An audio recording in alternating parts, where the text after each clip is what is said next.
So you're looking at buying a Subaru Ascent, and you're surfing the internet trying to get as much information as you can, like I did. The question I asked myself was, can a reviewer really get all of the subtleties of ownership with just a few hours with the car? The answer for me was no, and that's why I made this video. Hi, my name is Matt Williams, and welcome to our review channel. Today we're going to be reviewing the Subaru Ascent with the Touring package. Before I purchased the vehicle, I went out and I looked at a lot of videos that had both test drives and full feature videos. So what I'm going to do is cover the things that I was looking for that weren't in those videos that can really only be acquired after driving a vehicle for a while that really would have been helpful to my buying decision. I also want to state that I have no affiliation with Subaru nor any other product manufacturer, and I'm not compensated for doing this video. I'm not a professional driver, and I do not make a practice of reviewing vehicles. When I do this review, I won't be following a walkthrough structure. I've got some very specific points that I want to cover, so I will be referring to my notes. Now, because of the premise of this video, and which is to discuss what a Subaru Ascent feels like after 11 months of driving, we'll be looking at the 2019 Ascent. But Subaru only made a few technical changes, which I'll highlight for you. And so this video is relevant for the driving experience of both the 2019 Subaru Ascent and the 2020 Subaru Ascent. Now, the first technical change that was made for the Ascent is they added what they call a rear seat driver alert. And the idea behind that is to alert the driver and possibly prevent an animal or a child being trapped, or entrapment as they call it. The feature doesn't use sensors. It's cued by a series of events for the car. I won't really go into those. Those will undoubtedly be in feature videos, but that is one of the technical changes. The other thing is for the premium, limited, and touring trims, they will include a one-touch turn on all the interior lighting switch. And the last thing is for the touring package on the 2020 Ascent, they will be offering electric folding mirrors. So other than that, they're comparable vehicles, which is rather nice for someone like myself that purchased a 2019, and I don't want to feel outdated already in such a short time. Okay, so this car has been driven in the city, on the highway, and on short trips, long trips, some of the trips lasting for a few hours and some of them lasting over the course of a couple of days. So we've had some pretty good experience in it. It's also been driven in a number of on-road and off-road conditions. The driving conditions range from dry and clear, light rain, heavy rain, torrential rain, light and heavy snow, deep mud, deep snow, and deep snow on very steep terrain. I'll also be discussing trailering with 4 different sized and types of trailer, some with brakes, some without, and how the vehicle performed. So I formerly owned a 2017 Subaru Outback, but there were just times that not all of the family's needs were met. We couldn't fit all of the items in that we needed to. So I had to also keep a Tahoe so that when things didn't fit into the Subaru Outback, we would cram into the Tahoe. And so the purpose of buying the Ascent was I was hoping to get rid of the Outback and the Tahoe and just have the one car, maintenance, fuel of just one vehicle versus 2. I see this as a really good step-up vehicle from the Outback, some people even for the Forester. So when I'm making or discussing some of the features, I probably will be doing some comparison of features that were on the Outback and how they may differ on the Ascent. Right now, I'm going to go and pop the hood and start with just a couple of features that I feel are worth mentioning. Okay, so I've raised the hood and I'm not going to spend much time under here. Just a few things. First of all, like most cars these days, everything that the layman at a service station might want to do, the key fluids and checking the oil or adding fluids are all marked in yellow, so they're very easy to find. For those, and one day I might even find myself doing it, that still wish to change their oil, one of the things that Subaru does that I really appreciate is the engine oil filter is right here on the top, making it very easy to get to that oil filter and change the oil. Last thing I want to mention is, of course, this is a 2.4 liter fuel-injected turbocharged engine and double swirl cage for those of you that are interested in that sort of thing. If you look up here, you'll notice that you've got this opening here and this channel that comes down to this opening here. This takes airflow from the grill or the front of the car, draws it in, and pipes it in to your access for your turbo right here. Now this has some pluses and minuses, the plus being, of course, that you're able to get a greater volume of air as you're driving down and scooping that air in. The minus is that you tend to collect bugs and debris that are sucked in through that opening right here, and you tend to collect bugs and debris on the top. So I would recommend periodically taking a soft bristle brush attached to a vacuum and just vacuuming that off to kind of keep that airflow free of obstructions. Before I step around to the side of the car and begin there, I'd like to make one final note about the LED light articulating lights, which means, of course, they move from side to side independently. First of all, I thought the articulating portion was kind of a gimmick, but I have to tell you, when you live on windy roads in dark rural areas, these bright LED lights are amazing.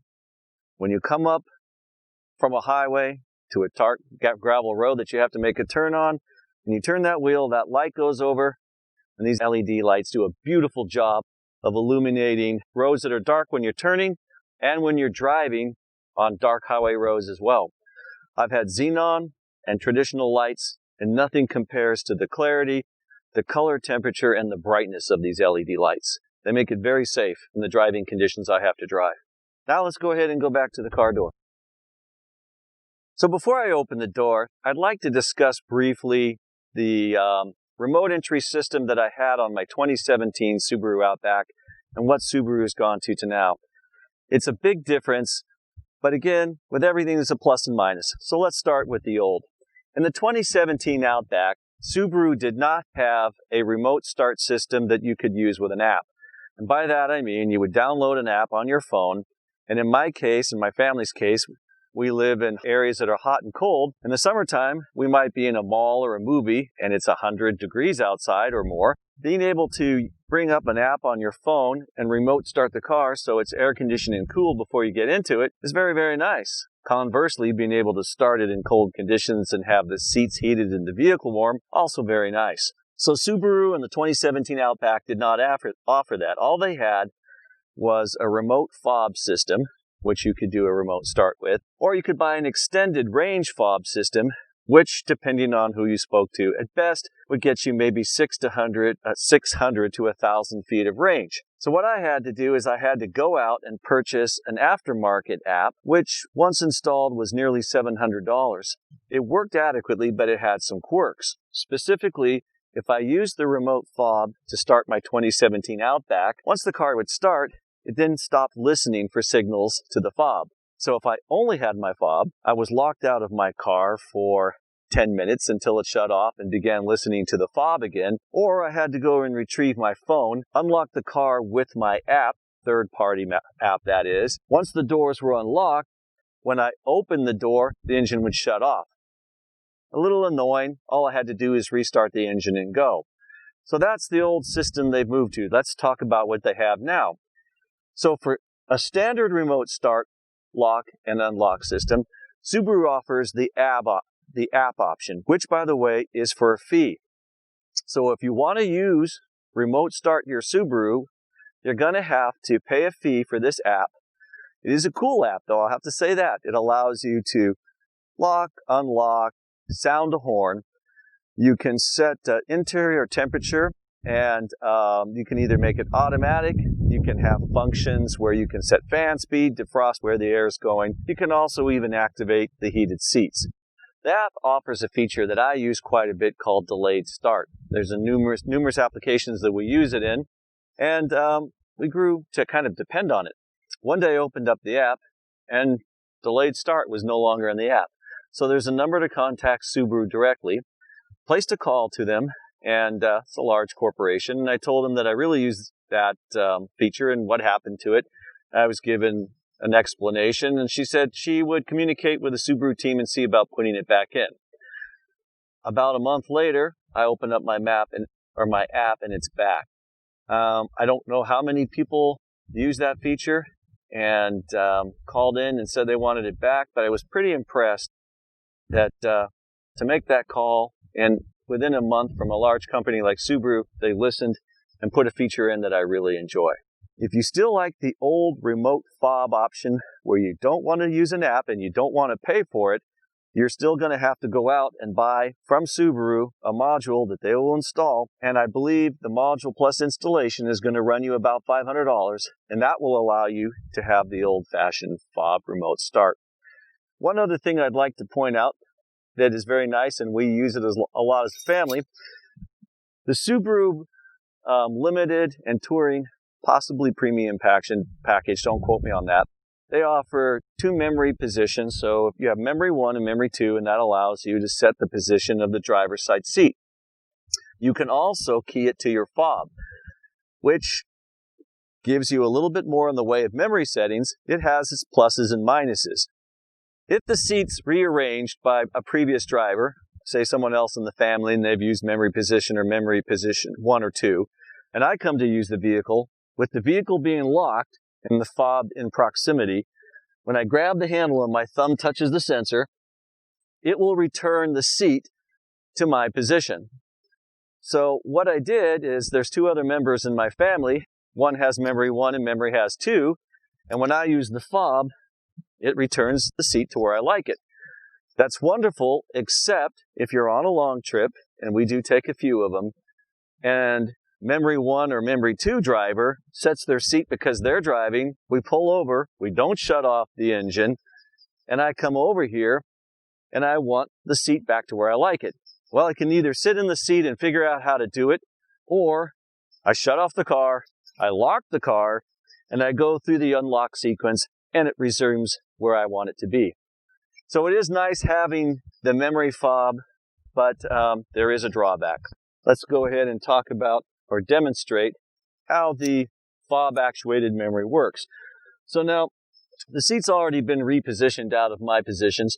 We'll just say that driver 1 used it. I've got the keys in my pocket, probably one of the few times I know where they are. And I come up to the car. This is one of the things about being left-handed, my inclination. All right, so now I've touched it. I'm going to get out of the way. And you can see the seat is going back to the positions that I like so. Very nice. With that feature used properly, that gives you 4 memory settings for the car, 1 to each fob, and 2 in your 1 and 2 position on the door if needed. Subaru in the Touring package on the driver's side comes with a 10-way adjustable seat. You've got this nice feature right here. This will slide out and support under your legs. You've got lumbar and all of the other adjustments. Notice the perforations in the seat. That's for cooled seats, which I discovered in California last month. I really enjoy. You'll also notice one little feature down here that we're going to talk about a little bit more later. This right here is my electronic brake controller. Now, in the Subaru package, I feel, well, first of all, let's say this. This car is rated to tow up to 5,000 pounds, which is quite a bit. In a travel trailer, that can usually get you into a 20-foot travel trailer, maybe a little bit larger if you go with one of the light packages. It'll easily accommodate up to a 24-foot pontoon boat. Depending on your cargo trailer, we pull a 16-foot cargo trailer and other things as well. But the caveat to that is Subaru stipulates that a trailer over 1,000 pounds should have brakes. There aren't that many trailers that are less than 1,000 pounds, which means that for the most part, you can expect to need brakes when you're towing something. I feel with at least the Limited package and the Touring package, there should be an integrated brake controller, so I don't have to shoehorn myself in and out of this additional module that I had to install. Now, I will say that Subaru's electronics are designed to integrate with just about any of the plug-and-play brake controllers out there. I was able to install it myself within minutes, so that part of it is easy. And if you look at the link below, there will be a link that will show you the electronic controller that I'm using that I find works quite effectively. With that, let's go ahead and move into the interior of the car, talk about some of the things that I'd like to discuss with you there. So now we're in the car, and again, this is not a feature video, but there are a few things that I would like to talk about that I use, appreciate, like, or I find could be better in this next segment of the video. So the first thing we're going to start with is the navigation system. Now, the navigation system in my 2017 Outback was good and effective, but for the newer vehicles, Subaru has gone to a update, or a whole new platform rather, which incorporates TomTom. The new system, the voice interface is faster. It transcribes words better in the voice commands. The interface and voice are easier to use. I like the traffic. It is a paid service, but if you use Traffic Alert, I find them to be accurate, and I also like I've had good success with the suggested alternative routes. Some of the other things that I would mention is I don't have anything connected, but you can see right here, my Galaxy Samsung 8. It interfaces nicely with applications like Spotify, and also Android Auto, or the Apple CarPlay, or whatever it is for Apple. Sorry, I'm not an Apple guy. I can speak to the Android Auto. I do enjoy using Google Maps as well as the TomTom navigation service. What I like about that is if I'm searching for destinations, I can use the power of Google. So instead of just having to scroll through and find a point of interest or put in an address, I can say search for a specific restaurant or a type of restaurant. Essentially, it's the power of Google, and I really like it. Feature videos that are out there that tie into all the features of the car are great for that. The Harman Kardon radio and sound system produces really nice tone quality at all ranges of volume, so I'm very happy with that. So one of the things that I forgot to mention about the car that I really, really enjoy is the soft accent lighting that's throughout the car. Now this, you are able to turn on and off. It's so soft and subtle that I prefer to leave it on. So you have these beautiful areas in the car right here where the shelf is, and you have this accent going around. Just here, I'm going to move my arm, and I'll kind of point. You can make out the soft accent lighting that actually runs over the top of all of this nice leather accenting throughout the car. It's through the front seat, and it carries on to the back seat. In addition, you have soft lighting in all of the foot areas. So in the evening, there'll be very soft lighting down for your feet here, also under the back seats, and just about anywhere that you would reach, touch, or step. There's soft lighting. It's a safety issue because you can see, but you can still drive. It also gives this car this kind of just warm, comfortable feeling. I've had friends that have ridden in the car that kind of express that they feel like they're sitting in a living room. It just feels really nice. So moving to another feature that I really like and appreciate, and that is in the touring package that I have now, and that is the rear-facing camera. I like to use it for a couple of different reasons. Number one, if I have people in the back seat, tall people, and also in the third row seat, or cargo, it can obstruct their rear window. And when I turn this on, of course, now I have the camera. You've got someone out behind the car, but you have the camera facing back, and also you can see that it's much brighter. So when you're looking through, right now we're in lower light conditions, and as it gets darker and you're looking through the dark tunnel of the car into dark light, it becomes increasingly difficult to see out of the back window. However, when you turn on the rear-facing camera, it's much brighter, and you're not looking through the dark tunnel of the car or trying to look past cargo or passengers. One of the things that I will say about this is when I was reviewing videos for my purchase and speaking to salespeople, none of them really could properly explain the functions and features of the camera, so I would consult the manual for that. But I will tell you that you do have a huge range of adjustability.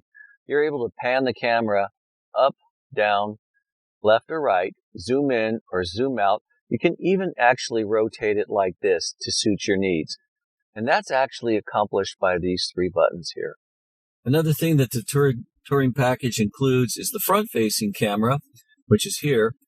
And oddly enough, I do find myself using this more than I thought I would, because for some reason, For me, it's more difficult to find the front parameters of this car than it was even in my Tahoe or Outback. Now, that's just me personally, probably, but at least I have this handy camera to help me find it. And when I pull up to things, and you can see here the red marks which indicate when you're getting too close to something.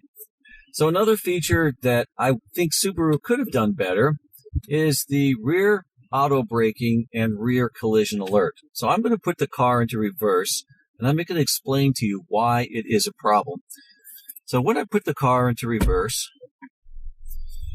now you can see we have something behind the car. That indicates something is close, but not to worry, we're not moving. So here is the rear auto braking and the collision warning alert. And when you have a trailer back there and you're trying to back the trailer up, first of all, you want to turn off the collision alert because it's pretty annoying.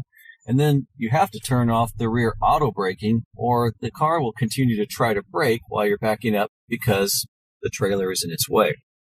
Now, I would have preferred to see just a regular push on and off button, but instead the buttons are on the screen here, and you have to touch them just right, and you have to hold them for a few seconds. Okay, now that just turned off. And I'll have to come over here and you have to touch it just right, and I have to hold it, and now it just turned off. Now, that doesn't seem like a big problem. However, if you're backing up a boat down a launch ramp, and you're going forward and you're going back and you're positioning it, every time that I go into reverse, I'm finding that I have to turn these off, and that does take up a little bit more time than I would like. I would like to just be able to leave them permanently off, and then, for instance, if I just turn them off, I could even deal with turning them off and taking that time once, and then if they came back on when I restarted the car, that would be much more convenient. Another thing for older Subaru owners, and that would be just a little thing that took a little getting used to. In my Subaru Outback, if I had the cruise control on, positioning of the switch is the same. If I want to set, resume, or accelerate, let's just assume right now I'm in cruise control, and I want to increase my speed in increments of 1 mile per hour. In the Outback, it would be a 2-click position, so it would go up partially, and then a second click. The first click would give me the 1 mile per hour increment up that I want, or conversely, if I were to scroll down, one click would give me 1 mile per hour down. If I went to a second click, that would give me increments up or down of 5 miles per hour. On the Subaru Ascent, what it does now is there is no longer 2 clicks. If you click up once or down once, that gives you a 5 mile per hour increment. If you want 1 mile per hour increments, you have to actually click up or down and hold, and then it will move in 1 mile per hour increments. Subtle difference, but then again, it's just a little change that you have to get used to. Now, okay. Subaru's adaptive cruise control uses cameras, which are located up here. Some other cars use sonic, but the Subaru uses a pair of cameras that look ahead. I've been very pleased with the performance of the adaptive cruise control. You're able to, of course, like most cars, increase or decrease the distance between you and the car in front of it. And I have found that when the car is pacing, as traffic adjusts, speeds up or slows down, the adjustments are very subtle. If the car starts to slow down slowly, the car will drift instead of braking. Braking with more dramatic reductions, like in traffic, the car will actually pulse. It's very comfort-oriented, and I really like that. So you're not going to have any harsh braking unless it's an emergency. Instead, the car will actually brake, release, or pulse if it can. It's very comfortable and natural feeling when the adaptive cruise control is going. For the acceleration, you have 4 choices that you can choose for the acceleration curve. For those of you that have been using cruise control for years, as you know, if you have it set at, say, 55 miles per hour and you're traveling 30 and you hit the resume, most cars will throw you into the back of your seat as it accelerates up to your set speed. With the Subaru, you have comfort or economy, linear, and then the standard setting. I find myself using economy, and that's very comfortable. if I've experimented with traveling at, say, 25 miles per hour with the car set at 65, I hit resume, and the acceleration process is so gradual and so natural that the passengers in the car aren't even aware that it's the car doing it versus me. Another feature that I use, but not really so much, is the heads-up display. Now, the heads-up display is located right here in the lower portion of the driving screen. Simply what it is a series of LED lights that project up and reflect off of the windshield. They have green, amber, and red. And the red, if they're blinking, the car is afraid that you're about to hit something, and it's about ready to put on the auto braking and bring you to a screeching halt. The amber, they work with both the lane departure and lane keeping assist features. If you're in lane departure and you start to go to the right, then the right amber light will flash, and conversely, if you're going to the left, so will the left. The light that I use often honestly, is just the green light. And I pay attention to that because that tells me when I'm in adaptive cruise control if the car is locked on to a car in front of me. It's kind of helpful. So if there is a car that the car is pacing, the green light will illuminate and I'll know that the car is pacing the car in front of me. That's kind of handy to know because when you're taking long trips, the car in front of you, you might want to do 65 miles per hour, and the car in front of you is possibly doing 62, 63. You're so comfortable that you really don't even bother to pay attention that the car is pacing at a slower speed. So the green light kind of lets me know, hey, I might want to look down and see if the car I'm pacing really is doing the speed I care to do. So let's talk a little bit about the lane keeping assist. With the 2017 Outback, the lane keeping assist was effective. But one of the things I noticed that if the car, there was a greater range of motion from left to right when you're driving down the road. So if you're kind of nodding off or something and the car starts to go to the right, and the lane keeping assist will return you to the center of the lane. But with this wider envelope, you can start kind of careening from one side of the lane to the other. And if you get a sharp enough angle over time, the car will actually allow you to cross the lane. It seems to me that what they've done to correct that is with the Ascent, there's now a tighter envelope. It allows for a lot less movement from side to side. So you really can't build up that left to right careening motion and inadvertently, if you're really tired, find your way crossing the lane and into oncoming traffic. The other thing that I noticed too is Subaru's lane keeping assist is not an assist to drive. So in the manual, it will tell you that it is not designed to walk you around a turn. And they give you the degree of turn that it will kick off, and I don't recall what that is offhand. But I did notice that Subaru seems to have set up the system so that it will hold a curve a little bit longer than it did on my 2017 Outback. Although this isn't a road test, I do want to mention how the car feels, because that is kind of important when you buy a car. And this car is considerably larger, of course, than the 2017 Outback was. And it is fairly heavy. Depending on how it's appointed, it's anywhere curb weight from 4,400 to 4,600 pounds. It's pretty heavy for a car this size.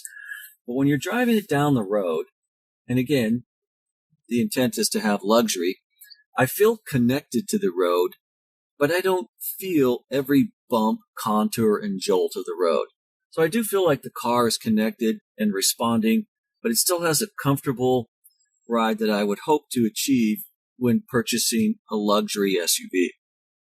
Acceleration is also good. I'm not an aggressive driver, but I have found that acceleration from a dead stop, city or highway speeds is more than adequate if I need to pass a car or get out of a sticky situation that I found myself in.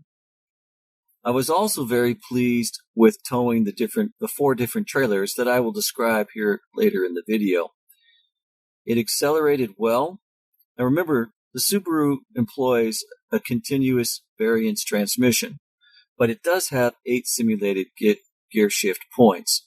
But I found that whether you're accelerating without anything behind you or you're towing a trailer ranging anywhere from 1,000 pounds to about 4,500 pounds, that little 2.4 liter engine with that turbocharger can move even a 4,500 pound trailer when necessary. One more comment about the CVT transmission that I didn't mention before. Again, it is a CVT transmission, but it does have 8 simulated shift points.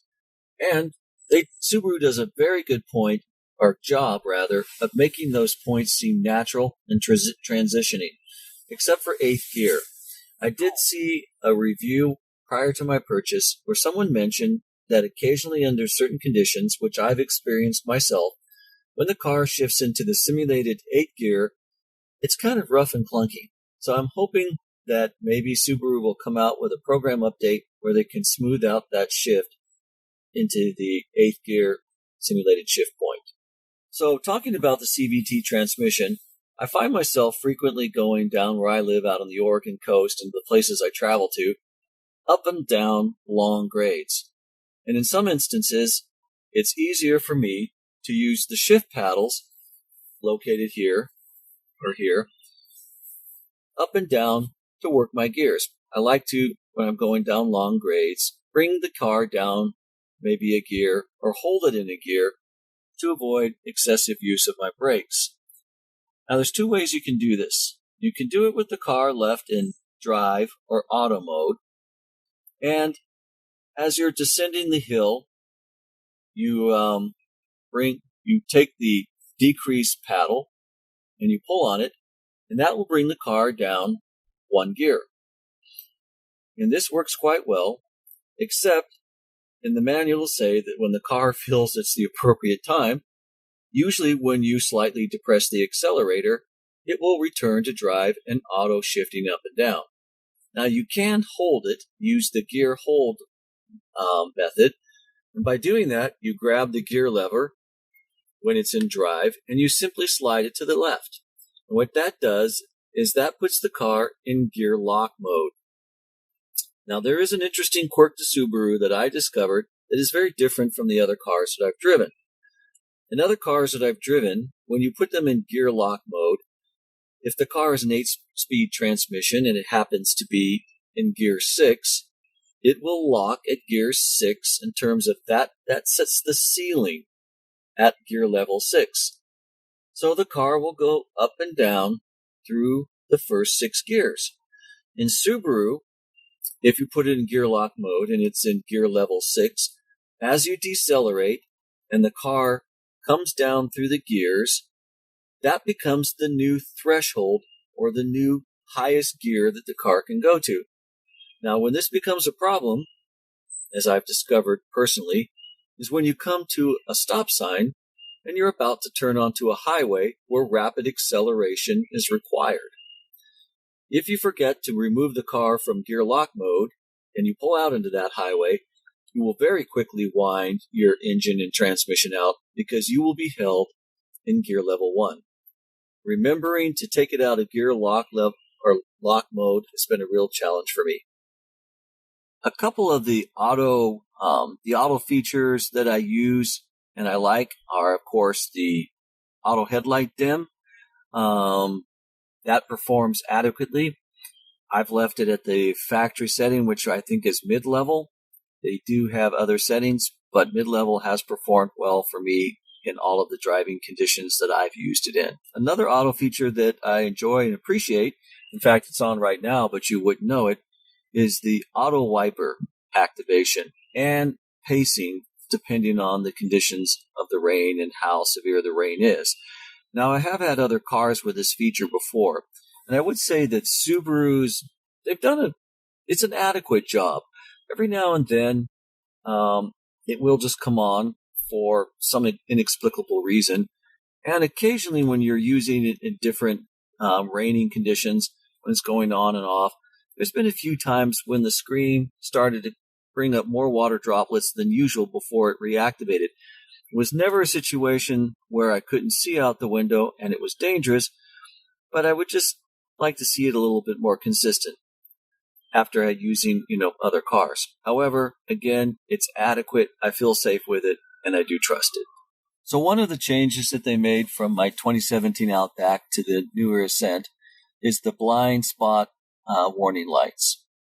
And I don't know if you can see it right now, but currently there is a light that's illuminated in the mirror. And that's in the mirror like this is where the amber blind spot warning light was before. Now, I really never had a problem seeing it myself. However, I did read some instances where some people, where the sunlight was just right, could not see that amber light. So what Subaru has done is they've moved it to the inside here, where that black square is. You can't miss that in any condition. It's bright and it's large, and I absolutely can see that in my peripheral vision and at any time when I'm driving the vehicle. One last comment on the GPS system that I didn't mention before is the vehicle will warn you if you exceed the speed limit. However, there is no option for an audible warning. I would like to see Subaru add an audible warning where I can set the threshold above the speed limit that I want it to sound and how loud. So here we are at the passenger side, and if you recall my mentioning, this is the touring package for Subaru, the Subaru Ascent, and which of course is supposed to be their best package. One of the issues that I have with this package, or Subaru I guess, is for their best package, the passenger seat does not have full adjustability like the driver's seat. You have a tilt and forward and back. Now, I will say that they do a great job of seat travel. If you look at me, I'm 5'11", and if you look at the passenger seat here, which is currently all the way back, you can see in relation to where I keep the driver's side seat, we're looking at least 7 or 8 inches back further than the driver's seat. Subaru gives you incredible adjustability with both seats, front and back, for comfort. And even in the back seat at this point, someone my size can still stand in there. Last thing I want to mention, almost the last thing, is like most cars that have a cabin air filter, Subaru's is accessed through the glove compartment. Now, some cars have a nice little sliding lock mechanism, which allows you to just slide it, drop it, and get to the air filter and change it. I think Subaru doesn't really want you changing the air filter, so they make you use a screwdriver. I personally have an issue with that. I like changing my own cabin filter because I can get it for a fraction of the cost online that the dealer would charge me. Last thing I'll mention up here, if you look, I have an aftermarket deep floor mat, nice deep pan. Again, I live in a rural area, and you can see even then that there's just stains in there of mud and stuff that can't come out no matter how much they're scrubbed. This is very important if you're getting in areas with mud, water, pine needles, snow, all of the above. I have. The Subaru Ascent comes with, my package came with, of course, just the carpeting. I purchased the Subaru mats, and at the time, there weren't aftermarket mats available like this, and the Subaru mats were just really not much help. The water collection tray may have been 1/4 of an inch deep, and I was able to overrun those with what we stepped in and out of the car with very easily. I would highly recommend getting an aftermarket mat if you're in conditions like what I mentioned. Okay, before I open the door up, first thing I want to point out is look at the size of this door and the corresponding window. I don't think I had rear doors this big and windows that big since I was a kid in my mom's 19 station wagon. So what that gives you, of course, is a huge, wide entry point that is very easy to get in and out of. Now, the touring package comes with captain's chairs, like you see here. But first of all, note the distance between these chairs and the seats in front. Now, if you did use the third row seat, you probably would move them a little bit further to accommodate someone like me. Again, I'm not the slimmest person in the world, and I am 5'11". I have sat in that third row seat, and 2 adults my size could fit back there for a trip, and 3 small children. So let me just step in here and show you how I fit. I love this. And I would like to point out these wonderful shades that pull up. If you have a child in a baby seat, these do an excellent job of providing additional sunblock. Now we're past that level, but where I did find them handy is, again, when the vehicle was parked in temperatures in 90 to 100 degrees, closing the sunshade for the moonroof, bringing these up, and a dash shade, and the car kept surprisingly cool under those conditions. So in the touring package, again, you just have the captain's chairs. Again, not going to go through all of the features of them. I will say this. If I'm not in the driver's seat, back here is my favorite place to be in the car. With all of the leg room, the adjustability of the rear seats, there's plenty of tilt to bring them back and sleep. The adjustability of the armrests, the convenience of the climate controls and a plug to work for my computer. And most of all, with the wide windows that I've already discussed in the door and this huge moonroof up above, I have never felt like I'm in such an open vehicle as I have riding this one. Again, practically have to fight for the back seat when I'm not driving. Okay, so let's take a look inside the rear of this Subaru Ascent. By the way, the Subaru Ascent hatch seems to be faster than the Outback. First thing you notice is look at this cavernous cargo area. It's not as big as my Tahoe, but it has met all the needs of our family so far. You can see up here that there is the space between the cargo area and the captain's chair so that they can tilt back. You getting the third row seat up can occur either from the middle of the car or the back, and that's done by pulling on these here. I'm not going to really cover this too much, except I'm going to show you a little quirk that I found. If you get this cargo protective pads like I did, the dealer installed them for me. They're pretty simple. You can see right here that the pad lays in place. It's held up above. It has Velcro on the back to hold it to the back of the seat. And you've got this Velcro here for this little liner. You see that? That catches the dirt. And the dealership stretched this taut. So let me show you here. So I'll put this little protective pad back in here. So they stretched this taut. So what happened is when I bring the seat up into position, like so, as soon as I can get my hand in the handle to grip it. Okay, when I bring the seat up into position, with this piece being stretched taut, what it did is it curled this rubber protector up, and I left the seat that way for a while. When I rolled it down, I had a pretty badly creased rubber protector. It did eventually go back, but just so you know, what I recommend doing is, oops, gotta release it, there we go. What I recommend doing is just pushing this down when you set that Velcro so that it matches the contour of the cloth underneath it. That'll allow this to go into here when you fold it up. You won't end up with your rubber protector at a right angle. Now, another thing nice about the Subaru cargo area, of course, is this hidden little storage, which is very nice. And your cargo visor or shield to hide your cargo if you want stores away nice and neatly in here.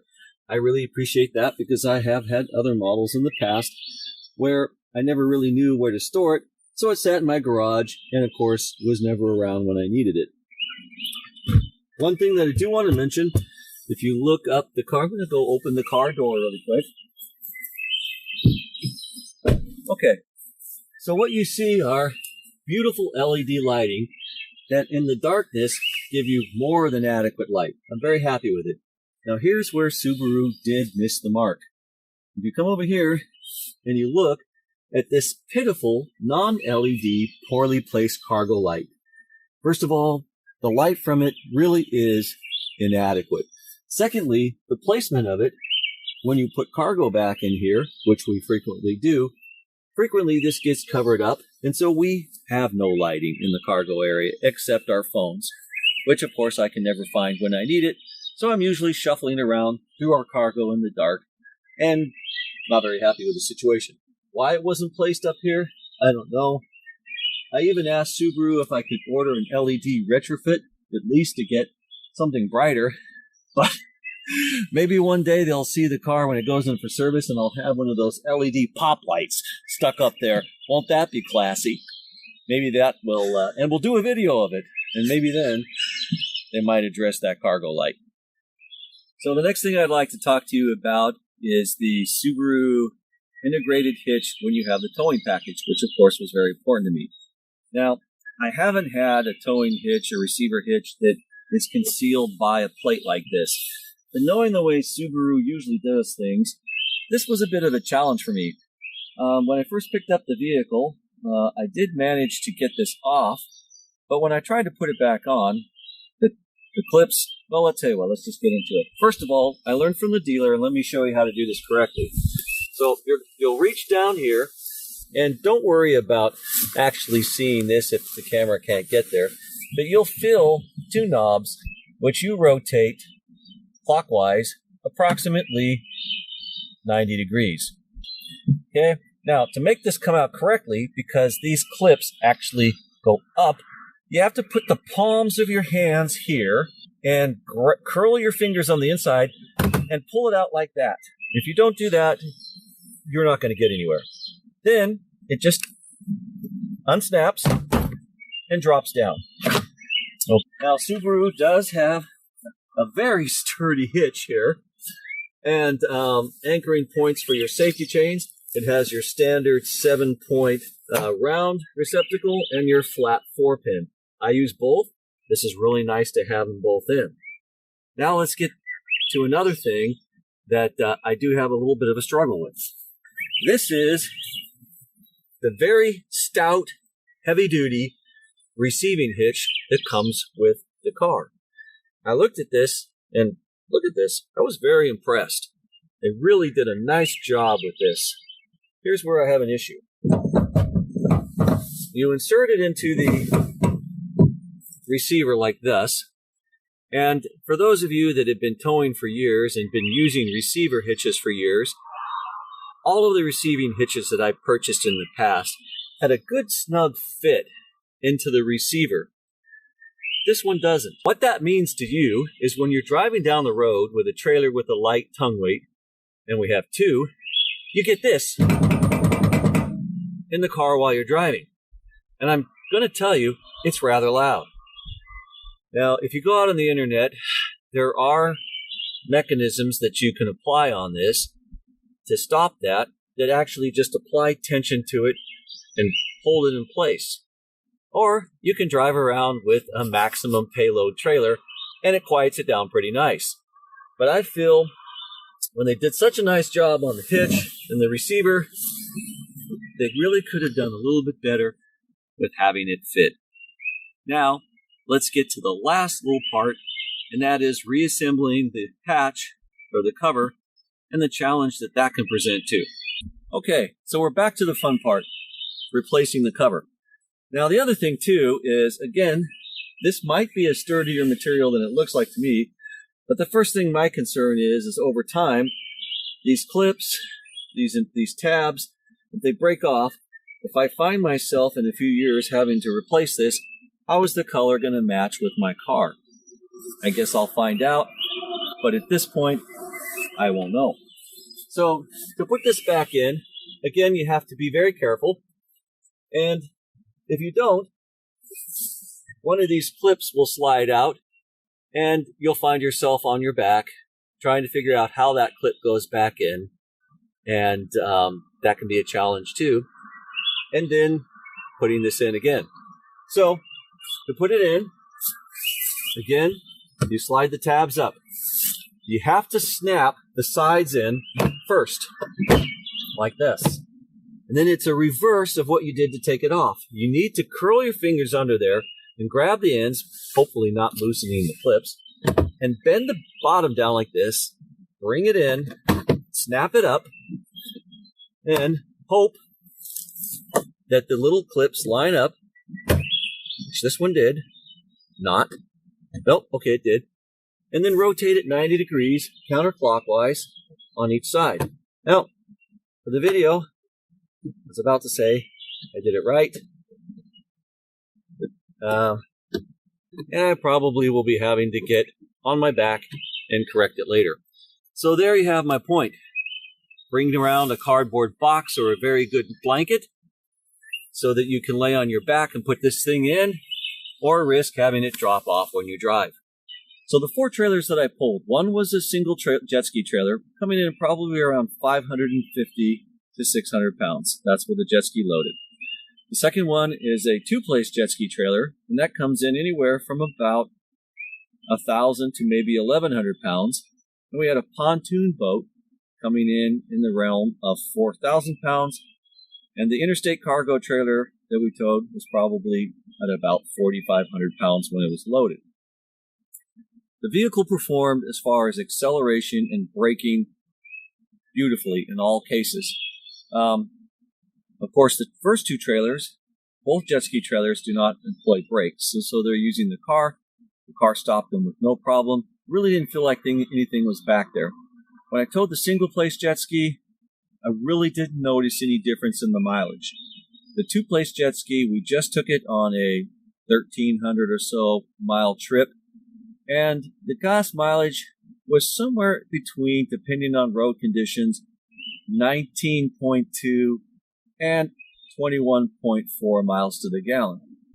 Towing the trailer about 1,100 pounds, and by the way, this did involve some extensive hill climbing and descents. I felt that was pretty good mileage. Now when we get into the pontoon boat, and the 4,000 to 4,500 foot range, or pound range, the mileage there, depending on conditions, dropped down. If I was lucky, I pulled 17 to 18 miles to the gallon. All around driving probably sat around in the mid-16s. I would have liked to have known that before I bought the vehicle, but again, maybe I couldn't expect anything better.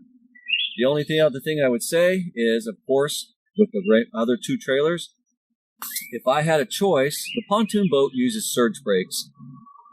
With a car right here that requires brakes over 1,000 pounds, I would prefer to have electric brake controller controlled brakes on all of the trailers that I use that require brakes. Okay, so it was getting a little dark out there, so we take it in from the outside into our studio. So still have the car here, though. So the last couple of things that I wanted to talk to you about was the anti-sway and the driving conditions, or driving under different road conditions. So I only experienced, at least that I can detect, the anti-sway when towing the cargo trailer. And that was in a situation where there were some high winds and you could feel the trailer wanting to sway. And I actually could feel, as I understand it, the car uses braking techniques to counteract the sway of the trailer. And I actually could feel the car working, and it did do an excellent job of keeping this high cargo trailer from swaying in high crosswind conditions. So I was very impressed with that too. Lastly, driving in different road conditions. On solid road conditions, the Subaru drives very nicely. Again, it's a heavy car. It's depending on how it's packaged, up to almost 4,700 pounds. I find it to be, it corners nicely. It still handles like a smaller sport utility vehicle, but it also feels like a heavier, solid car when you're towing something or in high winds. So I've been very happy with the Subaru Ascent in that regard. When you take it off-road, well, it's still every bit a Subaru. We had it in mud. Now, again, we have to remember, the stock tires aren't really designed for mud. The mud and sand that we had it in, it performed adequately. I wouldn't take it to a mud bog, but it got me out of anything that we were into when you're just doing your weekend warrior exploration. When it comes to ice and snow, there we really put it to the test. We take it frequently up into the mountains where we have anywhere from 6 to 12% grades, and those can be covered with ice, just straight ice, sheet ice, or they can be covered with powdered snow over ice. Very challenging conditions. We do put S-class chains on it, on all 4 tires, because going down a 12% grade, which we do on a sheet of ice, I don't care what you're in, it's going to slide. But with the S-class chains, it handles very well. It climbs, gets out of sticky situations, and actually just really never got stuck. I've had a number of 4-wheel drives, trucks, SUVs, and all-wheel drive vehicles in my life. And I would pit the Subaru against any in these driving conditions. So definitely a good, safe car for your family. I know that the factory and the manual do not suggest putting chains all the way around, but they also say because it's an all-wheel drive car, it's important to have the tires the same size. So I've done it extensively on the Outback and the Ascent and had no problems. Of course, again, we're not driving over probably 20 to 25 miles per hour when we do this. And again, it's just to get us up and down the really steep hills. So I hope you like the video. The whole idea was to talk about the talking points that I really wanted and was missing when I looked at the review videos. Because when someone goes down and they drive a car for a couple hours in the afternoon, they just really can't pick up on these subtleties. So that's what my intent was here. Thank you very much. Please don't forget to like, subscribe, or comment below. Thank you.